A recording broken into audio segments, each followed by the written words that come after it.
My name is Isaac and I'm 15 years old. I live by myself in the dump, in the ghetto of Detroit. Look at this place. Sure, I got nice TVs, but, other than that, it's a fucking dump. Let's head to school, I guess. Let's go pick up the car, get out of the garage, and head to high school, I guess.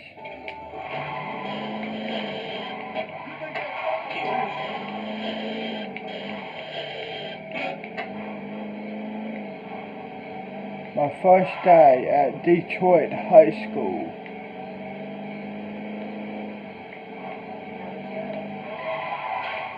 One of the Detroit high schools. This is the biggest one. Right now, what's the time? Okay, it's 4 a.m. No, it's 5 a.m. So, yeah.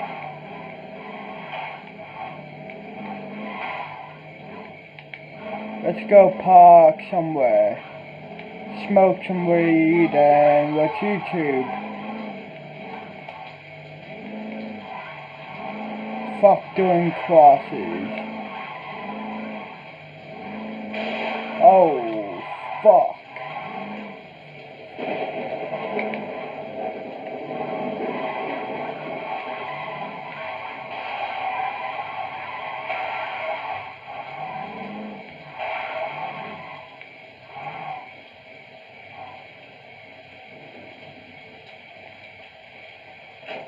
Close the fucking door. Fucking hell, it's raining. I have to go somewhere undercover. Somewhere where it doesn't rain.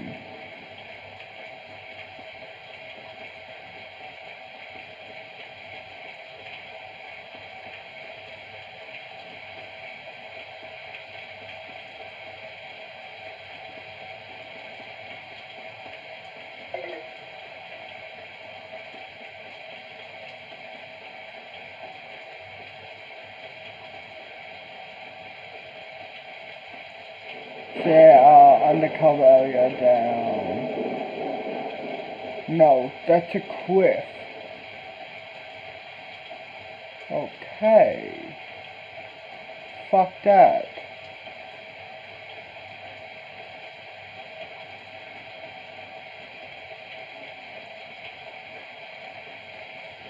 Here. Under here. Smoke some weed under here.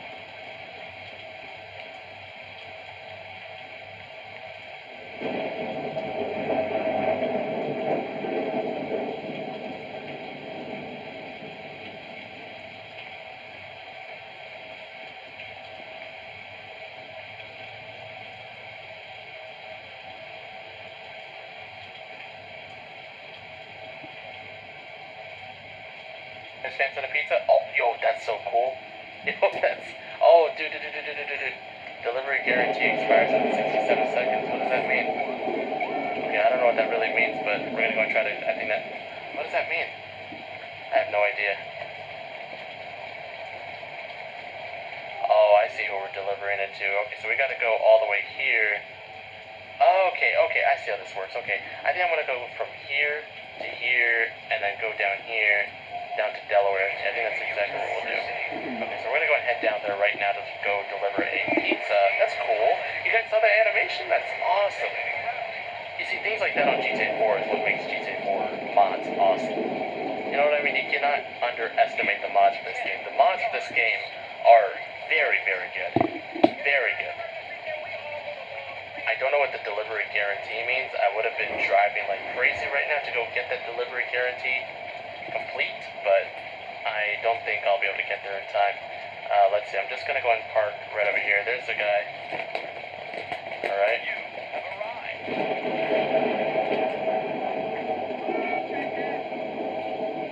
Yo, buddy. Hey, buddy.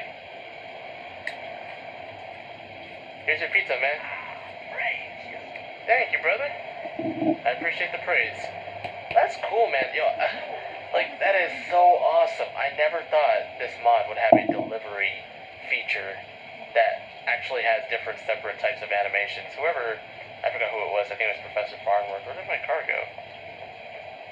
That's where I had my car here just a minute ago. Am I that blind that I can't see? Or is this it right in front of it?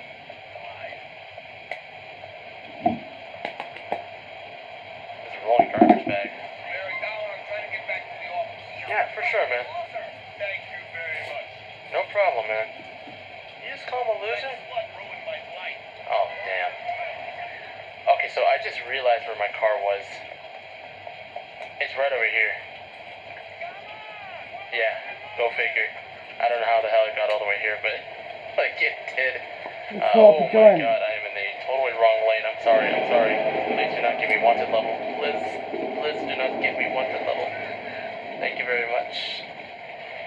Okay, back inside we go to go pick up another pizza, I'm assuming, right? Or are we picking up something else this time? Let's see, what are we getting? Another pizza. Welcome. Thank you. Alright, 45 seconds. Okay, damn. Alright. I'm here to work for you, not to gorge. Let's see, so, oh, this is down on this street. Okay, so it's basically like right behind Roman's taxi service. Okay, so we're gonna have to really speed it up on this one. No big deal. Alright, so I'm gonna go ahead and make a U-turn around here. I'm gonna have to find some way to get it through here. Oh, hello. Bye. Sorry, I'm trying to get this delivery guarantee. I'm assuming that's like some kind of tip. I don't know, maybe. Excuse me. Stop to deliver the food. Yo, buddy, I got here as soon as I could to get your pizza, bro. What? You're gonna what? You're gonna eat that pizza? That's what's up, man. Have fun, man. Alright, so 1,065. I wish I kind of, yeah, I think we're good, okay. Yeah, I think I need to be a little bit faster next time. I don't know, it's kind of strange. I'm thinking, let's say if it like told you you have 42 seconds left compared to like 10 seconds, do you think you maybe get a bigger tip? Because that's like a really small amount of money. I mean, I'm not really expecting much. Now I'm thinking the more you work here, do you maybe get more money out of your deliveries? Because that would be kind of cool. I'm not sure if that's how that works, but it'd be kind of cool to see something like that, right? What do you guys think? Alright, so I'm assuming we have to do the same procedure like we did the last time, which is part... I'm fucking hungry. What's the time? It's 8 AM. Cool. Let's go get... What can? Bitch, please. Shut your mouth. Get up. I'll fucking snap your neck, cunt. Bitch ass cunt. Who do you think you are?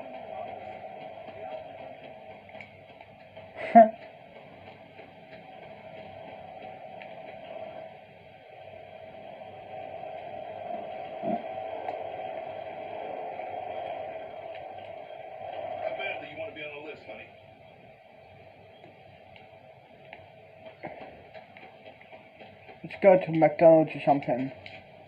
I'm fucking hungry, yo.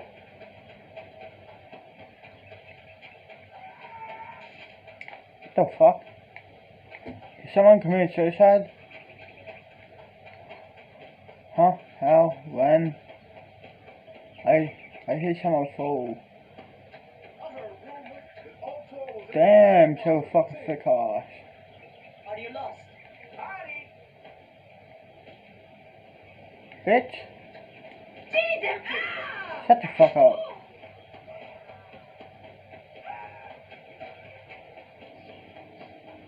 Did someone commit suicide at this high school? Because I swear to God, I hear someone scream and then, you know, spread.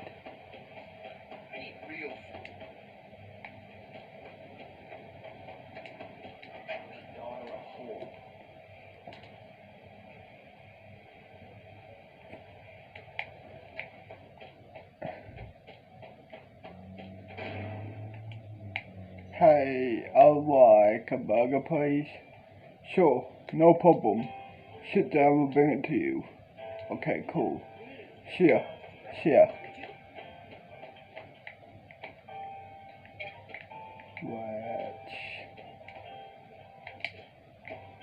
Let's sit down, I guess.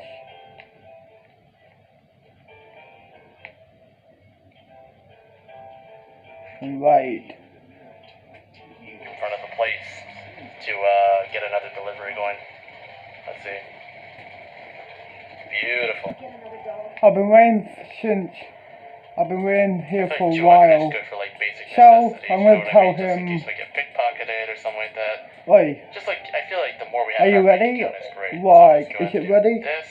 Sorry, There we go. bro, sorry. Nice job. Sorry, Okay, so we have but the $200. machine was And how much broken. do we have in our bank account now? Oh, good. We'll See ya. earn, I feel like See we'll ya. also be earning more interest this way. Guess what? The more the better, you know what Let's I mean? unlock my car. 65K. Okay. Unlock my car. Let's unlock it. Choosing a tattoo artist. Head to a place, something like McDonald's or Wendy's or KFC. No, actually, McDonald's or Burger King or Wendy's. Which one do I prefer? McDonald's. Definitely.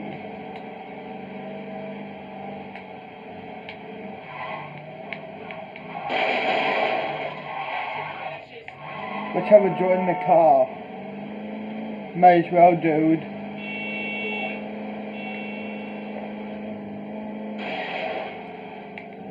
YOLO! Fuck yeah. Move the fuck out my way, dickhead.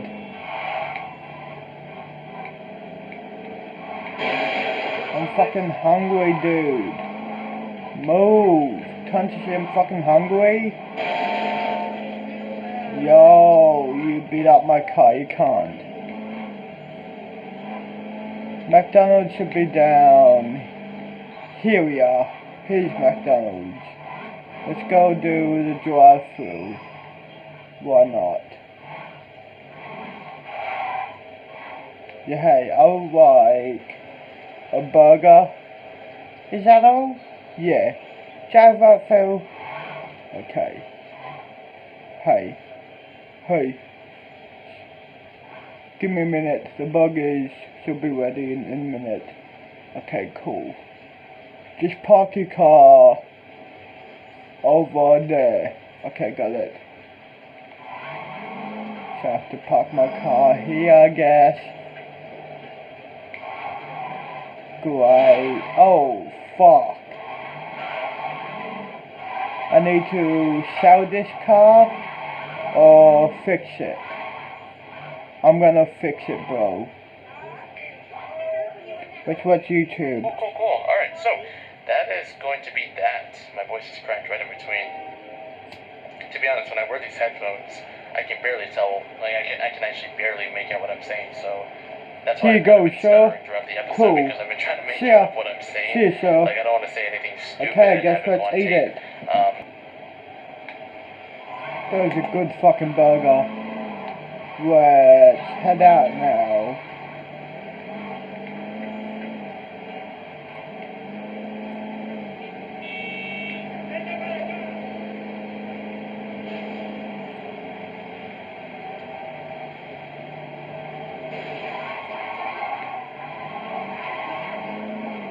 Let's go back. No! You dickhead.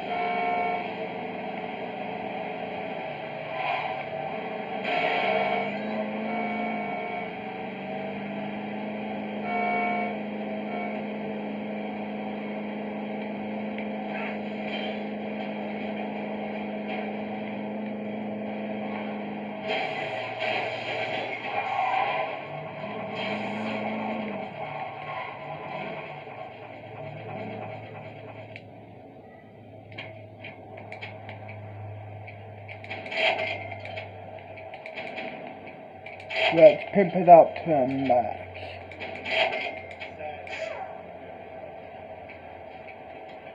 Okay.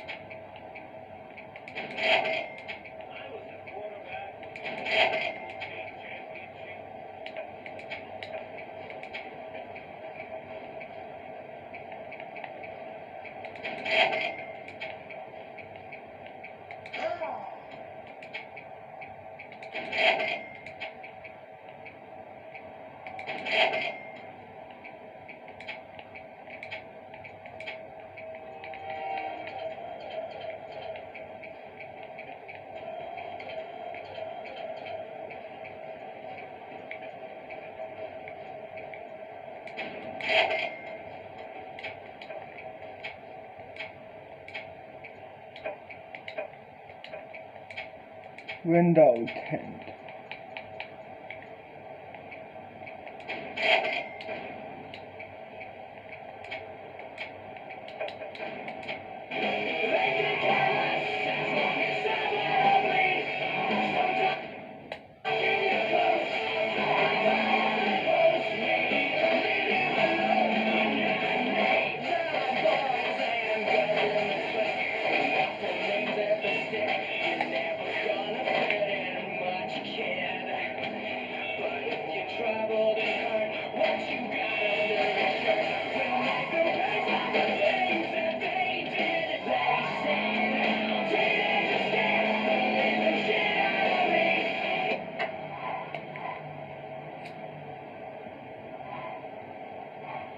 Which buddy?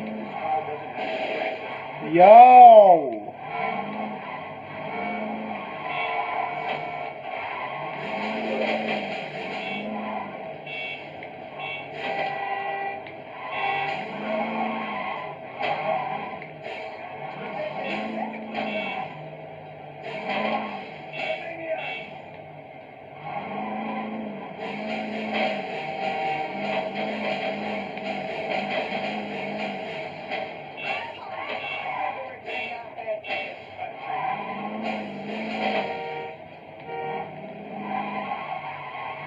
What's the time?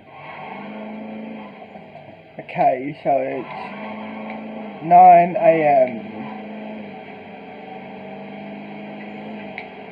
Let's head back to the high school. Fucking dickhead!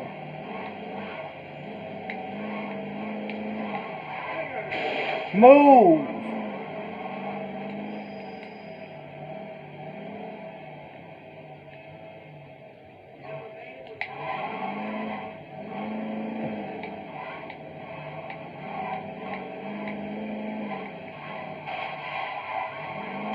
Move the fuck out of my way, you dickhead scum! Let's head to... Let's park the car down... here.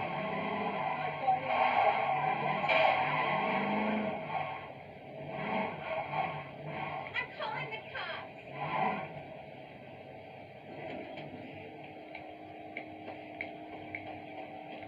Let's walk this. Let's walk it. There we are. Let's chill here at the high school.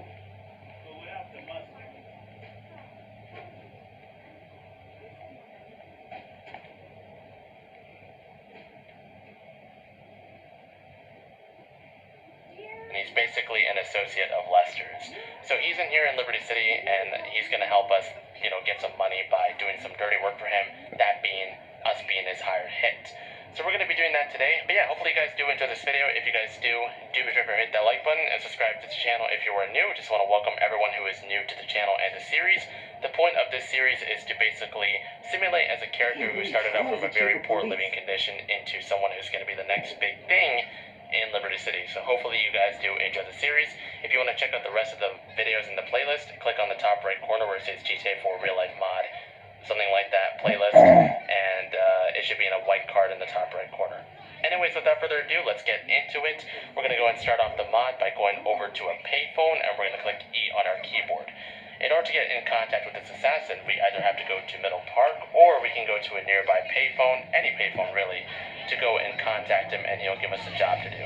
So I'm going to go ahead and get that started, and I'll see you guys in just a second here.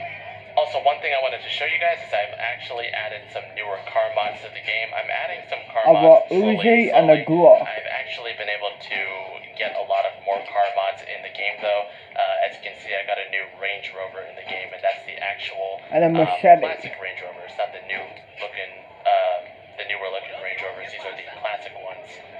Looks really, really beautiful. But anyways, let's get started. So we're gonna go to the payphone here, and we're just gonna click E. Artists of the era, people like The Who, Jimi Hendrix, Janis Joplin, and the Grateful Dead Let's have were a all join. set to perform there. The people who organized the event were expecting somewhere around 200,000 people. In terms of ticket sales, there was a little over 180,000 tickets sold. Well, it turns out that most of the people who planned to attend thought they would test their luck by sneaking in. The total number of attendees is still unknown, but people think it was somewhere between 400,000 and 500,000, with another million stuck in traffic trying to work their way into the festival. Because of this mass oversurge of people, any fences trying to hold people from getting in were torn down, and mobs of attendees swarmed into the festival. Eventually, free admission was given to everyone, and anarchy ensued. Rain poured down, and dancing hippies empowered by LSD were grooving freely in the mud as some of the best bands in the world serenaded them with music. If I could go back in time for something,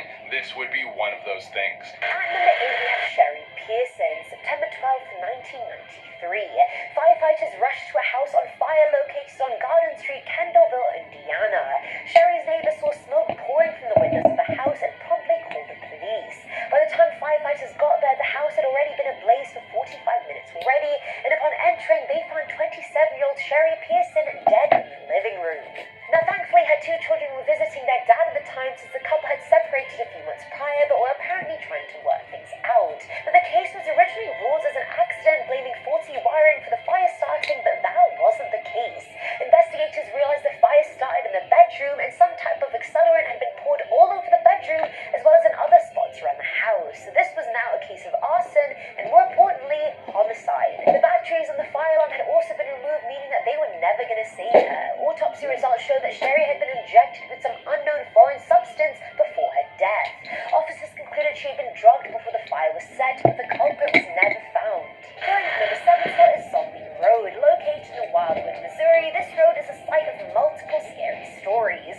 For one, it's said to be incredibly haunted both by the spirits of the indigenous community who once lived on the land, and by the spirits of victims who were killed by the trains that used to use the tracks there. One murderer who goes by the name of Zombie, hence the name of the road, escaped a mental asylum and allegedly started using this road as his home base, no doubt satisfying his murderous urges at the same time. The road is now a nature trail, but it's closed every night for safety reasons, and there are hefty fines for trespassers, so don't even think about it. Coming in at number 6, we have the Cabbage Patch Wars. Now, this isn't the war you'll read about in the history books, because I kind of just made it up, but here's what's actually true. During the 80s, the American economy was at a huge upswing. Consumerism was at an all-time high, and one of the biggest things on the market was the newly coveted Cabbage Patch Kids doll. Everyone wanted one, so most stores were selling out faster than they could keep them in stock. This led to Black Friday-style fights over dolls. There were several occasions where people would throw down right in the middle of a Kmart to try and beat the hell out of someone so they could walk away with the prize of a stuffed toy they saw on TV. What a crazy world. Thank God we don't live like that anymore. Just kidding, we still do that stuff all the time. Coming in at number 5, we have the North Carolina sit-ins.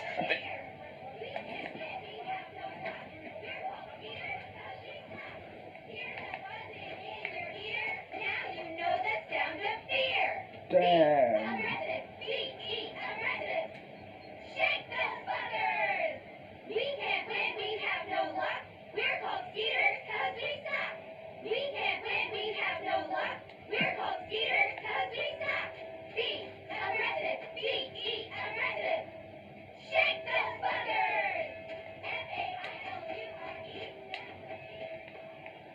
I guess it's 2 p.m.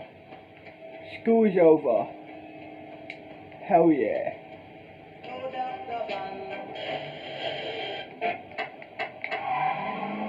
Let's head to the crib.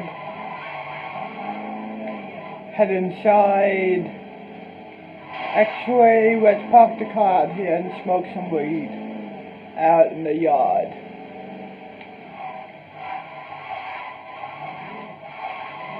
Like, yo, kid. Tapping the fuck out. Come here.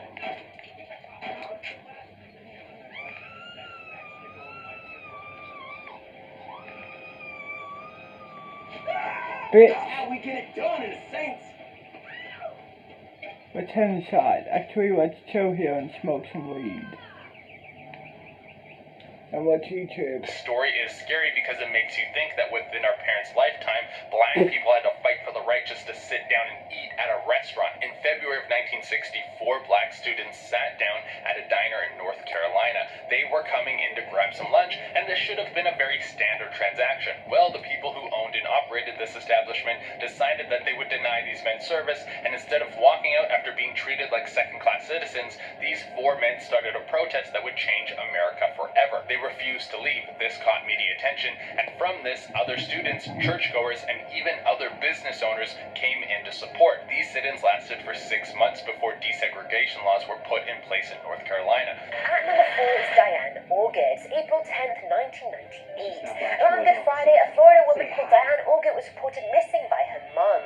Her mum went on to say Diane suffered from addiction and mental illness and was drawn to and easily trusting of men, especially men with money. Now, it's still up in the air whether she left on purpose because of a man or whether it was actually an abduction. A few days after her disappearance, she left a worrying message on her mum's answering phone. In a message, she screams, "Help, help," before you hear a sound of some sort of scuffle, and then someone else saying, "Hey, give me that," before the message ends. She tried calling back, but there was no answer. So at this point, okay, it sounds like she's being held hostage by this man, or maybe this was a romantic situation gone very wrong. 2 days later, the tip of Diane's middle finger was found on the side of the road she'd been seen walking down. A week later, her clothes were found folded in a bag and disposed of in the freezer of a random convenience store. Totally normal location to do that. Another bag filled with her makeup was found in another store, and it was labelled Diane. Again, the case was just never solved, but I have a feeling that Diane is dead. Film at number 3 slot is the Poltergeist backstory. In Feb and March of 1958, the Herman family started experiencing all sorts of paranormal poltergeist activity. They had lids and bottle caps popping off in their kitchen, bookshelves falling over, and a statue of the Virgin Mary being thrown across the room and smashing a mirror that was 12 feet away. I don't know, something about a poltergeist trying to destroy religious symbols doesn't exactly seem friendly to me, you know what I mean? And the Herman seemed to agree, and I mean, no shit. Even when they got a cop to come and check it out, he was almost struck by a glow being thrown across the room at him. Eventually, the family called in priests and ministers from other religions to conduct rituals and exorcisms on the house, but even that didn't work. Then, suddenly, as quickly as everything started happening, it all stopped. The family moved and he saw a man carrying a drunk individual along that road.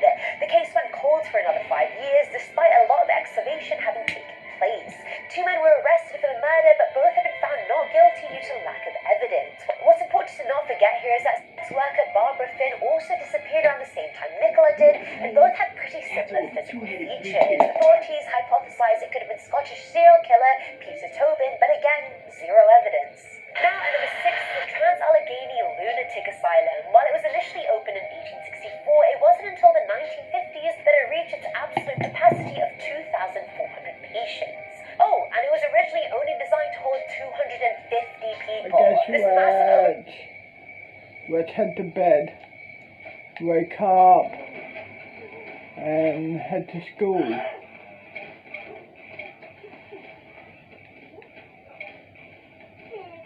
I'm talking out of character for a second. I tried to kill these gang members, but fortunately they will respawn, so don't worry about them. Just pretend they're not there. Just pretend, you know, this is empty and yeah, nothing except me, the character. Okay, go on the character for a second. Go on the character now. I guess let's head to bed.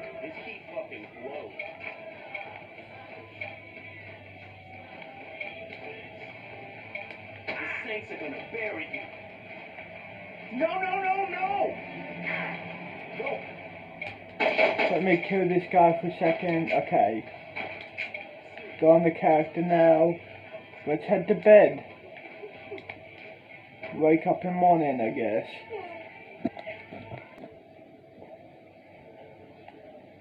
It's 5 AM. Let's head to school.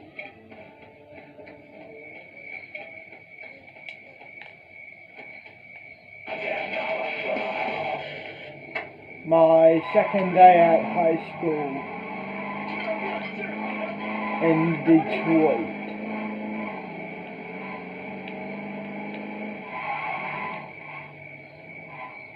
I guess let's chill.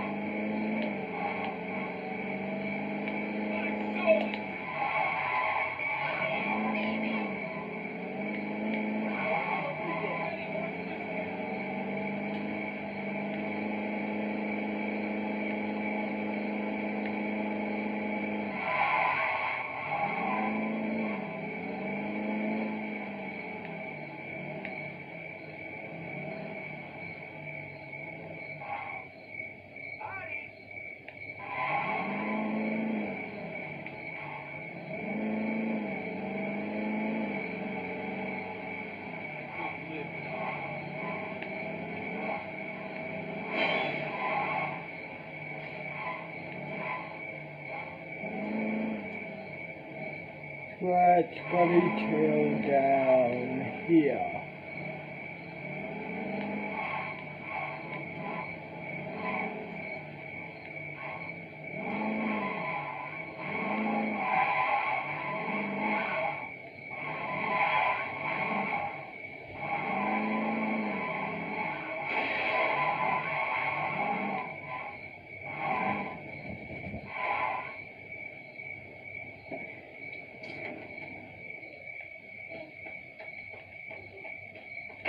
Let's rock the bit.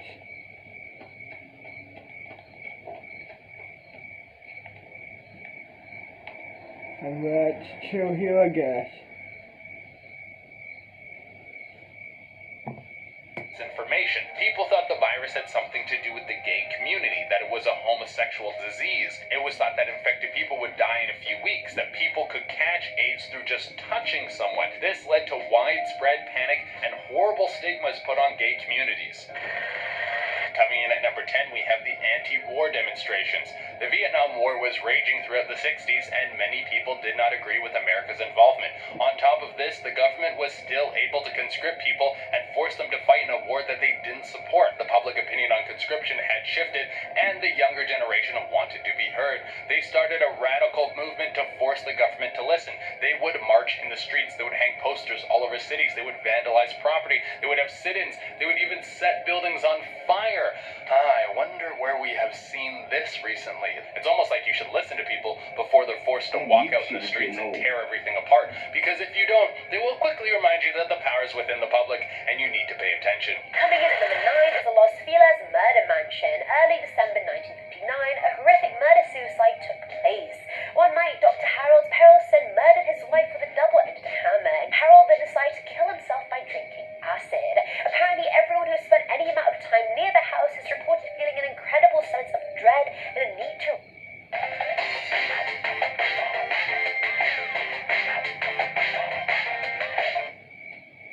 run away from it. I mean, energies, they're a thing. That home definitely holds a lot of darkness, and I 100% would not be surprised if it was haunted. Coming in at number 8, we have Just Say No. America has always had a strange relationship with drugs. They keep trying to keep them out, but it also seems like the CIA started the crack epidemic. So who really knows what's going on behind the scenes? But one of the big pushes in the 80s was the Just Say No campaign, that kicking addiction was as easy as just saying no. It's just a little willpower, that's all you need. And I put this on a list of scary things because that's a terrible message to send out to people, and we're still seeing the ripple effects to this day. Telling people to just say no to get off drugs ignores all the links between drugs and mental health, the effect of your social economic situation, and the fact that drug companies are peddling the gateway drugs. Forget about calling alcohol and cannabis gateway drugs. What about Ritalin? That's speed. Thankfully, we have a much more open mind when it comes to helping people with addiction problems. After the 8, we had Jose Delgado's mind control. In the 1950s, Delgado decided to experiment with electricity and use it to control the brain activity of animals, and it actually worked. He was able to control not only the emotions, but also the actions of animals by stimulating their brains with the electricity. The real horror comes from when he expanded his test from animals to mental patients. While he claims that these patients were volunteers, there are a lot of allegations that he implanted them with a brain control mechanism against their will. And in a truly Orwellian hypothesis, in the 1970s, Delgado was quoted as saying someday armies and generals will be controlled by electric stimulation of the brain, which is absolutely horrifying. Coming in at number 7, we have the demonic Teddy Ruxpin. If remember Teddy Ruxpin, then just think about Furbies. And if you don't remember what Furbies are, then just think about if you took Siri and stuffed it in a teddy bear, but it was even more useless. Teddy Ruxpin was a marvel of its time, a talking animatronic bear that you could bring home. All the kids wanted this toy so bad. They were going absolutely ballistic for it. But a little while after the launch, children were terrified of this little stuffed bear. Some parents thought that the devil had possessed the toy and was going to bring harm to their family. Well, it turns out this was a minor scare, and it all came from the batteries running out the Teddy Ruxpin. With less power, the voice would slow down to the point where it sounded like a demon. And with this being new tech on the market, and with people not knowing how to react, they did what people always do when they don't know how to react. They freaked out. At number 7, we have another Kennedy is assassinated. This adds fuel to the fire of someone being out to kill the Kennedys. I doubt we will ever know who's behind this unless we break into the CIA headquarters and hack into all the crazy information that they're hiding. But in 1968, Robert Kennedy was campaigning, and he was doing well. There was a very good chance that he could become the next president. He had been victorious in the California primaries, which was a huge swing his way. Usually the Democratic candidate who wins California has a great shot at becoming president. He went out to address the voters, and he was shot. He didn't die immediately, but he died after a short stay in the hospital. Some people say he died from his wounds, while other people think that someone came in and poisoned him while he was so vulnerable.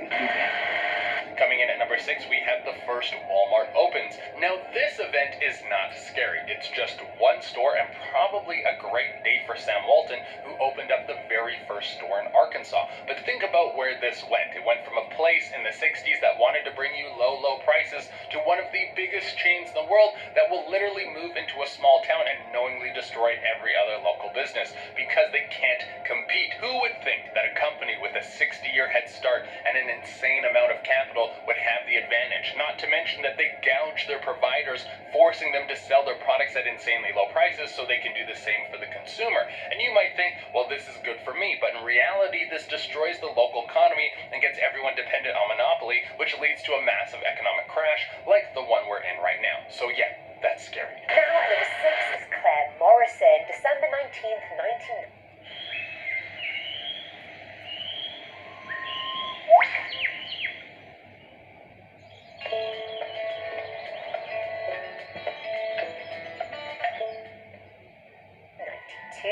This one's a tough one because there's so many conflicting stories of what she was doing the night before she died. On the 18th, Claire Morrison was at Geelong Mall in Australia, and she told her friend she was going to catch the bus home to get some money, but that's the last time they would ever see her alive. Witnesses claim they saw Claire drunk walking around town, and 18-year-old Shane McLaren told police he saw her getting into a blue car with 2 men, which later turned out to be a complete lie. Claire's brother Andrew said her and her friends went to the cliffs that overlooked Bell Beach, but she failed to leave with them when they left. The next morning, her body was found, and the exact cause of death could not be found. Since Shane was the only one who was linked to the case and who had also lied about it, he was automatically the #1 suspect, and the fact she was addicted to crystal meth just didn't help his case at all. Regardless, someone did hurt Claire before throwing her into the water to be left dead for sharks, but we just don't know who it was. Coming in at number 5 are The Rocks, August 27th, 1991.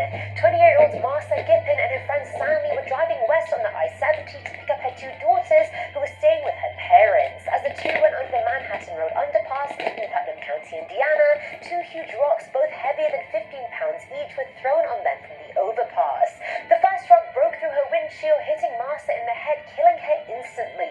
The second one bounced off the hood and hit Stanley, but he somehow managed to stop the car. As he was trying to stop other cars for help, another 2 rocks were thrown over, hitting a truck driven by 23-year-old Kimberly Shuttler. The rock shattered the leg of her passenger James, but she was thankfully uninjured. James and Stanley were airlifted to a hospital, but Marcia ended up being killed due to multiple critical injuries. Witnesses claim they saw 2 males in their teens getting away from the overpass in a dark truck. The worst part of all of this was that this wasn't even an isolated incident. It had happened a lot in the months leading up to August, and 7 other motorists had reported the incident. Coming in at number 5 is Poinsett Bridge. Located in South Carolina, the bridge was constructed back in 1820. It's apparently now home to the ghost of a man who was killed when he got into a car crash there in the 50s. Since then, people who dare to walk through the bridge at night have reported seeing floating orbs,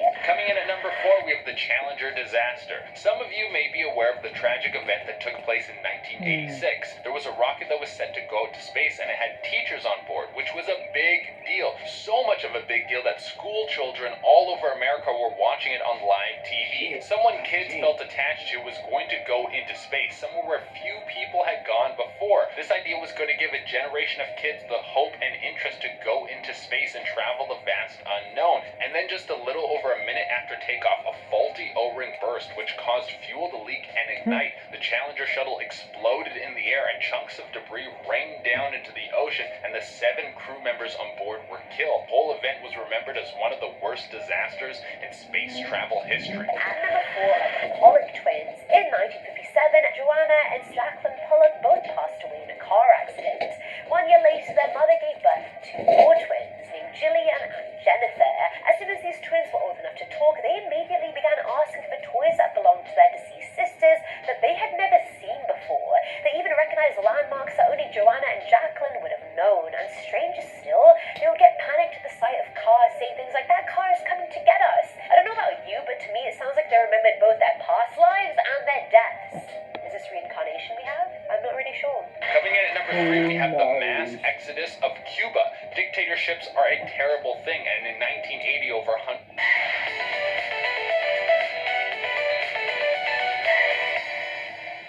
Fuck off, you dumbass. 100,000 Cubans said that they had enough, and it was time to move to somewhere else. So they jumped on boats and they headed towards Florida. This was a grueling trip, but it was worth it to save their families and their future generations from the conditions that they were forced to live in. Thank God this happened, because it saved thousands of lives and brought the Cuban sandwich to America. Have you ever had a Cuban sandwich? They are amazing. Coming in at number 3, we have Bloody Sunday. Back in the 60s, a group of civil rights leaders got together in Alabama to protest the fact that black voters were denied the right to vote in many states. This protest would be a march from Selma, Alabama to the capital of Montgomery, and of course Martin Luther King would be marching with them. They all met at a church and set off to make the walk. Initially, they were not met with any resistance, but it wasn't long after they started that they came to a blockade of riot police. The police gassed and attacked the protesters until they were forced to stop and retreat back to the church in Selma. This was a disgusting display, and honestly, going back to watch the footage is heart-wrenching. The good news is that this display caught the president's attention, and he spoke out before Congress about his support for the cause. This led to another march from Selma to Montgomery, which now had the support of the president and the National Guard. This protest took 5 days, and by the end of the march, there were 25,000 protesters marching with them. This display eventually led to the Voters Act, which prohibited racial discrimination towards voters. Coming in at number 2, we have the March on Washington. Once again, this is put on this list to highlight how people used to be treated and how that would be terrifying. The March on Washington was so black Americans could have civil rights. That's it. They just wanted civil rights. They had to fight for the right to be treated like everyone else, and even though things changed in a very positive way after this, we can still see the effects of racism running rampant throughout America. The March on Washington was sparked when President Kennedy spoke before Congress proposing the Civil Rights Act, which would protect the civil and economic rights of black Americans. To ensure that this act was passed, civil rights leaders, including Martin Luther King, planned a peaceful march. They would march from the Washington Monument to the Lincoln Memorial. This display was massive, and 250,000 people marched along with them in solidarity. This was to show their support for the